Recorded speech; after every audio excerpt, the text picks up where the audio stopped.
Baik, dalam catatan beliau ini ada di antara beberapa kenyataan yang menarik yang diutarakan oleh beliau. Ya, beliau banyak menukilkan beberapa hadis-hadis Rasulullah sallallahu alaihi wasallam ini yang hampir serupa maknanya. Baik, ada muka surat wa laqad khalaqnal insana min sulalatin min ma'in.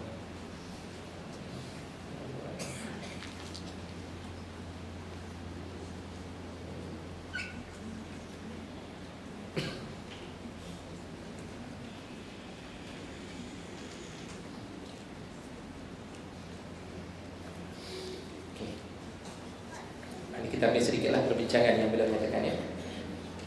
Sebab itu nanti kita akan dapati di antara pandangan 137. Ini adalah perbincangan tersebut. Baik. Waqad di ayat di sini ya. Ayat sini apa? Okey. Waqad dzakara ulama'u ahli tibbi ma yuwafiqu dzalik. Ini pada zaman Ibn Rajab Al-Hambali rahimahullah, dia menyatakan telah disebutkan sesungguhnya ulama-ulama pakar-pakar dalam bidang kedokteran, dalam bidang perubatan bersetuju. Apa yang bersetuju itu? Waqalu, mereka bersetuju, innal maniyya idza waqa'a fi rahim, sesungguhnya air mani itu apabila jatuh ke dalam rahim, hasala lahu zabadiyatun wa raqwatun sittata ayyamin aw sab'ata. Jadi dia akan membentuk zabadi. Zabadi ni apa? Zabadi ni istilah asalnya buih. Ini istilah betul dalam catatan zaman tersebut ni. Kita dibicarakan pada zaman tersebut. Jadi sudah pun membentuk dalam tempoh sittata ayyam atau sab'ata ayyam. Dia akan membentuk suatu buih pada hari 7 hari ya. Dalam hari 7 hari dia membentuk. Wa fi hadzal ayyam, dan pada hari-hari ini tasawwaran nutfatu min ghairi istimdadin minar rahimi thumma ba'da dzalika tastamiddu minhu.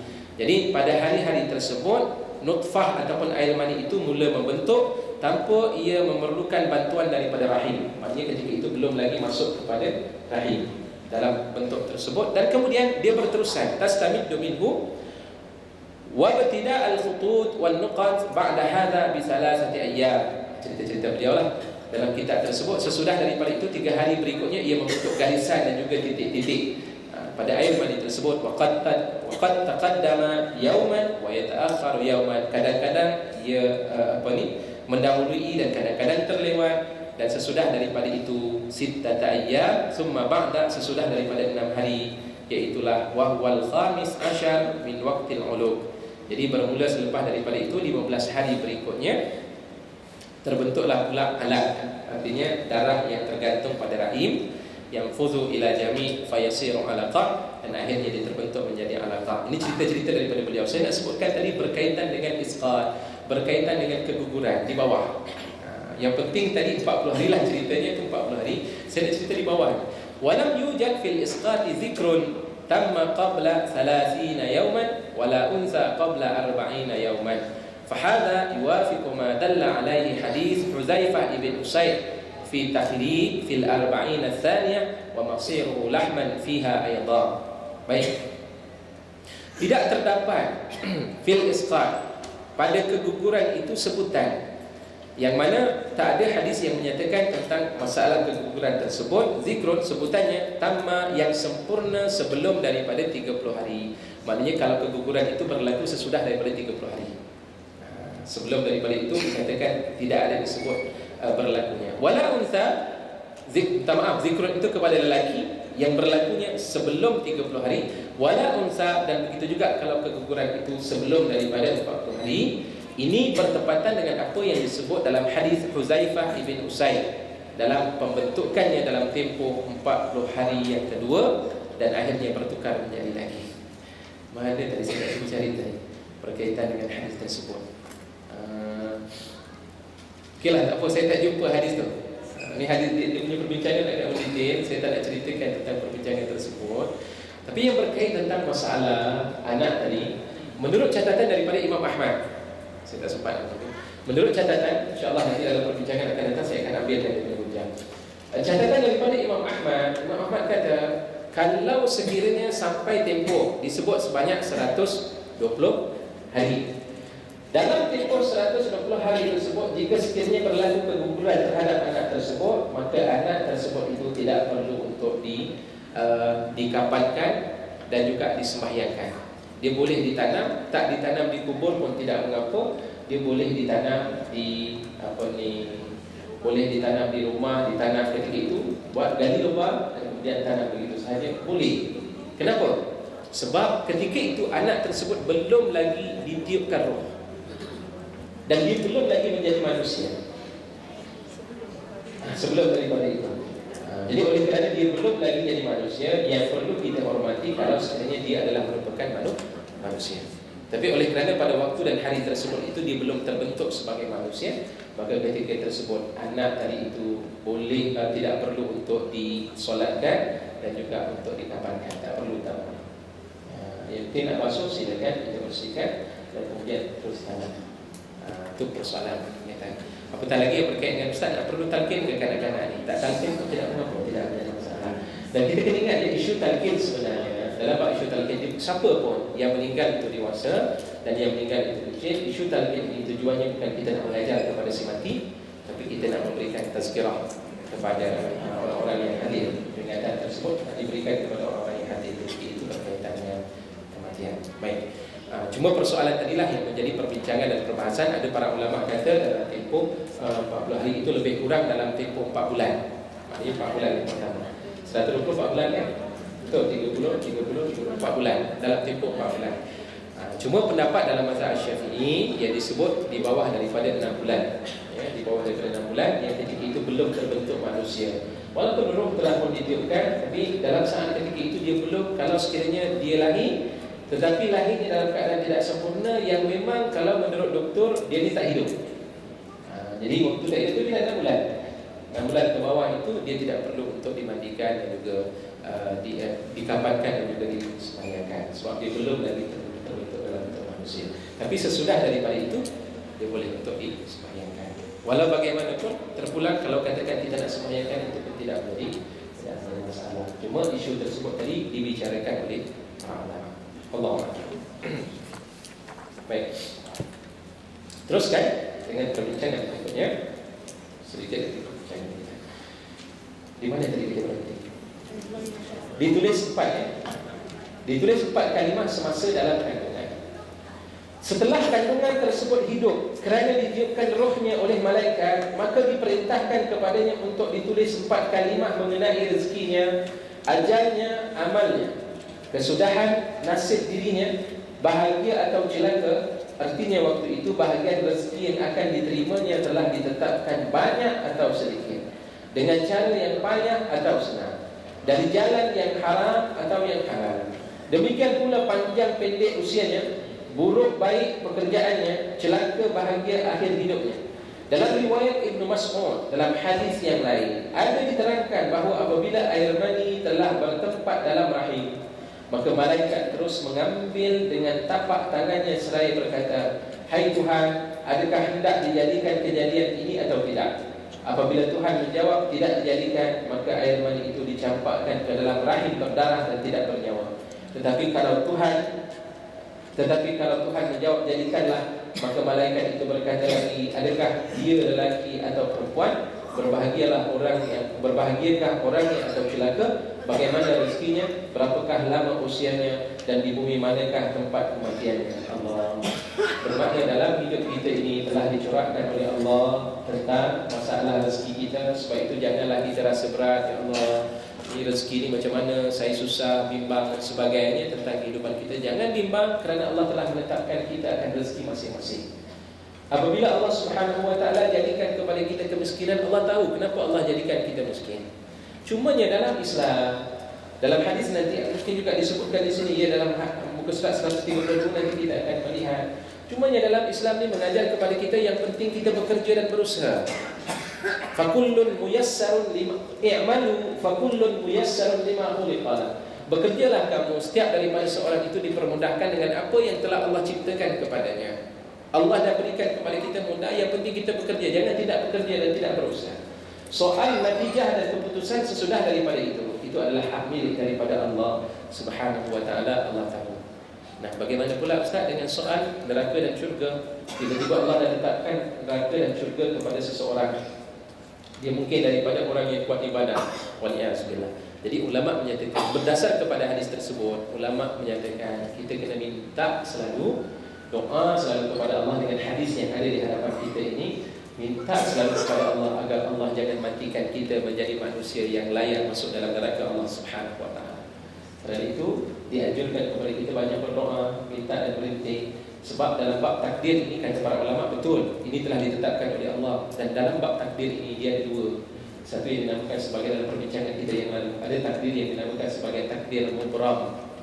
Ya, takdir mubram ini yang dah tetap daripada Allah. Contohnya contoh kematian, usia dan sebagainya, itu mungkin dah ditetapkan oleh Allah. Tetapi ada takdir yang dinamakan dengan takdir muqayyad. Muqayyad ni apa ni? Takdir yang telah ditetapkan oleh Allah juga, tapi diserahkan kepada malaikat. Malaikat pegang dahulu catatan tersebut. Dan pada saat ketika Allah kata tolong jadikan demikian, ketika itu akan berlaku. Dan dia dikaitkan dengan amalan kita. Ini disebut dalam hadis-hadis Rasulullah sallallahu alaihi wasallam, contohnya yang berkait. Baik, ini di antara beberapa catatan yang sempat saya ambil. Saya nak baca sedikit tentang kaitan bab qada dan qadar ini supaya kita faham. Baik, fa inna Allah Ta'ala huwas samiul alim. Sesungguhnya Allah itu Maha mendengar lagi Maha mengetahui. Alladzi la yakhfa 'alaihi syai'un fil ardi wala fis sama'i, yang tidak tersembunyi ke atasnya sesuatu yang ada di bumi dan sesuatu yang ada di langit. Wala yahsulu hadathun fil kauni, dan tidak akan berhasil sesuatu peristiwa dalam alam ini illa bi'ilmi, melainkan dengan ilmu Allah, wa izni, dan izin daripada Allah. Wa huwa khaliqul ibadi, dan dia adalah pencipta kepada hamba-hambanya. Wa khaliqu a'malihim, dan pencipta kepada amalan-amalan mereka. Wa huwa subhanahu ya'lamu ma kana wa ma sayakun, dan Allah Subhanahu wa ta'ala mengetahui apa yang telah berlaku dan apa yang akan berlaku. Wa ma huwa kainun, ya, dan apa yang berlaku. Wa ma lam yakun, apa yang tidak akan dilakukan. Lau kana kaifa yakun, ya. Lam yakun lau kan, dan bagaimana cara dia berlaku. La yakfa alaihi min dzalika, dan tidak akan tersembunyi ke atas Allah daripada yang demikian, kecil maupun besar. Allah menyatakan dalam Al-Quran, wallahu khalaqakum wa ma ta'lamun, dan Allah itu menciptakan kamu dan apa yang kamu lakukan. Waqala, surah As-Saffat ayat 96. Dan dalam surah Al-Mulk ayat 14 Allah menyatakan, ala ya'lamu man khalaq wa huwal latiful khabir. Ingatlah, ya, dia mengetahui apa yang telah dia ciptakan, dan dia Maha Latif, Maha lemah lembut, dan juga Maha mengetahui. Dan ini ayat yang tadi saya nyatakan dari dalam Al-Quran, yang Allah sebutkan, wa indahu mafatihul ghaibi la ya'lamuha illa hu, ya. Dan di sisinya ada kunci-kunci perkara ghaib yang tidak diketahuinya melainkan Allah. Dan Allah mengetahui apa yang ada di darat dan apa yang ada di laut, apa yang jatuh daripada daun-daun, illa ya'lamuha, melainkan Allah mengetahuinya. Kita tak dengar langsung daun-daun berguguran pada pagi ini, sekalipun banyak daun-daun tersebut gugur, hanya Allah yang mengetahuinya. Wala habbatin, dan begitu juga benih-benih yang berada di dalam kegelapan bumi, dan juga ratbin, yang basah dan yang kering, melainkan semuanya ada di dalam catatan Allah Subhanahu wa ta'ala. Maknanya segala perkara itu diketahui oleh Allah. Wa alima jami'a ahwalihim, Allah mengetahui seluruh hal mereka, minal arzaki wal ajal, daripada rezeki dan juga ajal. Thumma kataballah, dan kemudian Allah menulis akan takdir ini, at-tabi', yang mengikut bagi ilmu Allah di dalam kitab Lauhul Mahfuz. Baik, seterusnya ahlul ilmu mengatakan qada itu, ketetapan yang Allah tentukan itu nau'an, ada dua jenis. Apa dia? Qada mubram. Ini disebut dengan qada mubram. Qada mubram ini adalah, iaitulah ketetapan kadar yang telah azali, yang Allah tidak akan ubah. Ada sesuatu qada yang azali, yang Allah Subhanahu wa ta'ala tidak akan ubah. Wa huwa la yataghayyar, dan dia tidak akan berubah, ya, dia tidak akan berubah. Sementara qada yang kedua itu disebut dengan nama qada mu'allaq. Mu'allaq ni yang dikaitkan, ataupun setengah ulama kata qada muqayyad, yang dikaitkan dengan sesuatu. Wa huwa alladhi fi suhuf, yang terdapat dalam kitab, allati fi aidil malaika, yang terletak pada tangan-tangan para malaikatullah. Jadi malaikat kan ada bersama dengan kita, ada malaikat yang memegang kitab catatan amal kita ini, dipegang. Dan kemudian apa kata beliau? Fa innahu yuqal, sesungguhnya dikatakan, uktubu umra fulanin illam yatasaddaq fahuwa kadza wa in tasaddaqa fahuwa kadza. tulislah, Allah mengarahkan ketika itu, tulislah oleh kamu umur si fulan bin si fulan, sekiranya dia tidak bersedekah maka umurnya sekian. Wa in tasaddaqa, sekiranya dia bersedekah umurnya sekian. Ini dikatakan sebagai qada ataupun qadar muallaq yang dikaitkan dengan sesuatu. Sebab itu ada dalam hadis Rasulullah sallallahu alaihi wasallam yang menyentuh hal seumpama ini.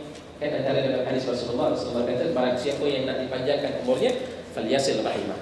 Ini memang suka gaduh, ya, suka hidupnya suka bergaduh. Kau umurnya cukup sekadar itu, umur 40 tahun bagi dia meninggal. Meninggallah dia pada usia 40 tahun. Tapi kalau tengok, ini memang hidupnya dia suka untuk menghubungkan ikatan silaturahim. Dia tidak suka bergaduh, tapi dia mencari sahabat-sahabat, saudara-saudaranya kerana Allah Subhanahu wa taala kepanjangkan usianya. Atas ketika itu datanglah hadis Rasulullah. Rasulullah kata, "Man sarrahu ayyubsata lahu rizquhu wa in sa'alahu ajal falyasil rahimah." Barang siapa yang berminat nak dihamparkan rezekinya dan ditangguhkan akan ajalnya ketika itu, maka dia mengikat hubungan, maka hendaklah dia mengikat ikatan silaturahim berhubung. Kan baik bagi kita kalau kita tahu begitu, ya. Ubat yang paling mujarab dalam hidup kita bukan ubat yang kita makan untuk memperkukuhkan kesihatan kita, tapi ikatan silaturahim bersama kita itu adalah merupakan ubat yang paling mujarab. Baik, dalilnya mana? Para ulama menyatakan dalilnya mana? Dalilnya disebut oleh Allah dalam surah Ar-Ra'd ayat 38 dan 39. Dalil yang menyatakan qada itu boleh berubah. Ini dikatakan sebagai qada muallaq. Dalilnya likulli ajalin kitab yamhullahu ma yasha wa yuthbitu wa 'indahu ummul kitab. Setiap sesuatu ajal itu ada catatannya. Ya, 38 dan 39 surah Al-Ra'd. Ya. Yamhullahu ma yasha, Allah akan, kalimah itu disebut dengan fi'il mudhari', perbuatan tersebut. Allah akan menghapuskan apa yang Allah kehendaki, wa yuthbit, dan Allah akan menetapkan sesuatu yang dikehendaki, wa indahu, dan di sisi Allah ummul kitab, ibu kepada segala catatan. Wa min asbabit taghyir, dengan sebab perubahan-perubahan itu, fi tulil umri, ya, pada panjangnya umur seseorang, puncanya kerana buat baik kepada kedua ibu bapa, mengikat ikatan silaturahim, berdoa, dan yang ketiga ialah bersedekah. 4 perkara yang boleh memanjangkan usia kita. Jadi pilih dengan 4 perkara tersebut. Buat baik kepada ibu bapa, kemudian silaturahim, yang ketiga doa, dan yang keempat iaitulah dengan kita bersedekah. Dalil daripada hadis Rasulullah, la yuraddul qada illa bid-du'a wa la yazidu fil umri illa al-birr. Ya.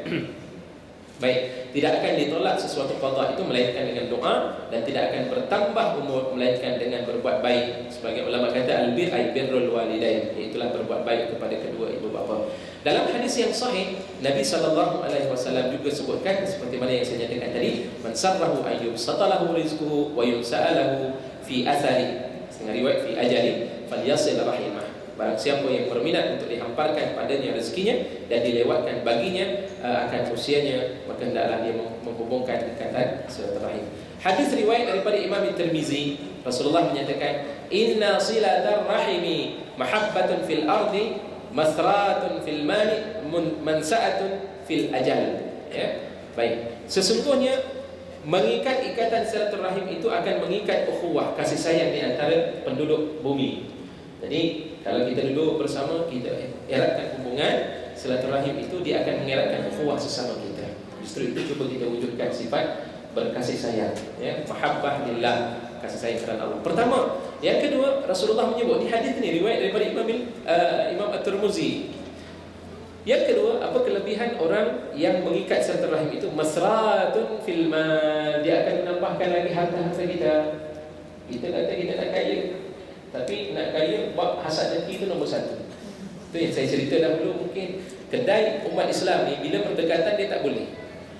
Ustaz saya ni orang selalu tak nampak kedai saya, ditutuplah dengan macam-macam perkara yang dibuat. Nampak sahaja orang berjaya. Ini ada salah seorang jemaah kita, dia menjadi toki kambing. Dimaklumkan pada saya lah, saya dapat maklumat. InsyaAllah kita akan cuba lawak lah untuk kesempatan. Dah jadi kaya dah. Orang sihir dia. Kedua suami isteri di sini. Ya, macam-macam penyakit yang ada. Ya. Penyakit ni penyakit umat Islam hari ini. Bila nampak dia tak puas hati, sihir. Sialan. Ini mengganggu kita punya perniagaan. La ilaha illallah. Kita tak yakin bahawa rezeki itu datang daripada Allah. Segala-galanya datang daripada Allah. Lihat, punca kita bila kita melekat silaturahim itu, punca harta kita diperbanyakkan. Sebut Rasulullah menyatakan demikian. Dan kemudian yang ketiga, mansa'atun fil ajal, iaitulah dia memperlewatkan ajal kita. Ingat, lahirkanlah sifat silaturahim sesama umat Nabi Muhammad sallallahu alaihi wasallam. Baik, dan sebelum kita tamatkan nanti, dan yang terakhir hadis riwayat daripada Aisyah radhiyallahu anha, iaitulah silaturahim wa husnul jiwar yu'ammirani ad-diyar wa yazidani fil a'mal. Mengikat ikatan silaturahim dan elok jiran. Jadi dengan jiran ni pun jangan buat dajal. Kita berkawan, kalau ada jiran yang bersama dengan kita, buat baiklah dengan jiran-jiran tersebut. Jemput-jemputlah mereka untuk bersama-sama dengan kehidupan kita. Barang siapa yang buat dua perkara ini, yu'ammirani ad-diyar, jadi tempat kawasan tersebut itu akan berimarah, maknanya akan akan subur dengan kebaikan. Dan kemudian wa yazidani, dia akan menambahkan lagi akan umur-umur manusia, panjang umur kita. Buat baik silaturahim dan buat baik dengan jiran-jiran kita, insya-Allah. Ya, mudah-mudahan sedikit sebanyak daripada pemahaman kita tentang berkaitan dengan hal ini akan dapat memberikan kepada kita keyakinan bahawa sesungguhnya hidup kita ini telah ditetapkan oleh Allah Subhanahu wa taala. Saya tamatkan sebelum kita masuk ayat 3 pada minggu depan, insya-Allah. Setelah itu Tuhan menjawab, pergilah kepada ummul kitab, yakni Lauhul Mahfuz. Segala-galanya itu ada di sana. Kemudian malaikat pun pergi ke tempat tersebut lalu menyalin apa yang ada di situ hingga kepada sifat-sifatnya yang kecil, semuanya ada berlaku. Demikianlah apa yang telah ditulis baginya adalah ketetapan bagi kehidupannya dalam dunia ini, tetapi dia sendiri tidak mengetahui bagaimana tulisan itu, sebab pengetahuan mengenainya bukanlah urusannya sebagai manusia adalah melaksanakan kewajipan dan bekerja menurut jalan dan juga sebab-sebabnya. Yang penting kita berusaha. Yang pertama berusaha, dan yang kedua kita berdoa kepada Allah Subhanahu wa taala selalu, kerana ini di antara jalan-jalannya yang diajar oleh Allah Subhanahu wa taala. Yang ketiga, buatlah hubungan silaturahim. Yang keempat, sedekah. Tadi itu lagi apa? Baik, berbuat baik kepada kedua ibu bapa kita. InsyaAllah Allah Subhanahu wa taala akan memberikan jalan dan laluan kepada kita untuk menuju syurga Allah Subhanahu wa taala dan menjadikan hidup kita ini sentiasa diberkati oleh Allah. Jelas daripada Al-Quran, Allah menyatakan amal yang soleh dan beriman kepada Allah itu akan menjadikan hidup kita wala nuhyiyannahu hayatan thayyibah. Pastinya Allah akan memberikan kehidupan kita dengan kehidupan yang baik. Mudah-mudahan kita terdiri daripada kalangan orang-orang yang diberikan kebaikan oleh Allah Subhanahu wa taala. Allahumma amin ya rabbal alamin. Sekadar ini perbincangan yang sempat untuk kita bicarakan pada pagi ini. Mohon maaf di atas barang kekurangan yang berlaku. Yang baik itu datang daripada Allah Subhanahu wa taala. Al-haqqu min rabbik fala takunanna minal mumtarin. Aqulu qawli hadha wa astaghfirullah al-azim li wa lakum. Wabillahi taufiq wal hidayah. Wassalamu alaikum warahmatullahi wabarakatuh. A'udzu billahi minasy syaithanir rajim. Bismillahirrahmanirrahim. Alhamdulillahi rabbil alamin. والصلاة والسلام على أشرف الأنبياء والمرسلين وعلى آله وصحبه أجمعين. اللهم اجعل جمعنا هذا جمعا مرحوما وتفرقنا من بعده تفرقا مباركا معصوما ولا تجعل فينا شقيا ولا مطرودا ولا محروما برحمتك يا أرحم الراحمين. اللهم انفعنا بما علمتنا وعلمنا ما ينفعنا وزدنا علما. اللهم أعنا على ذكرك وشكرك وحسن عبادتك. ربنا ظلمنا أنفسنا وإن لم تغفر لنا وترحمنا لنكونن من الخاسرين. ربنا آتنا في الدنيا حسنة وفي الآخرة حسنة وقنا عذاب النار. وصلى الله على سيدنا محمد وعلى آله وصحبه وسلم. سبحان ربك رب العزة عما يصفون وسلام على المرسلين والحمد لله رب العالمين. تقبل الله.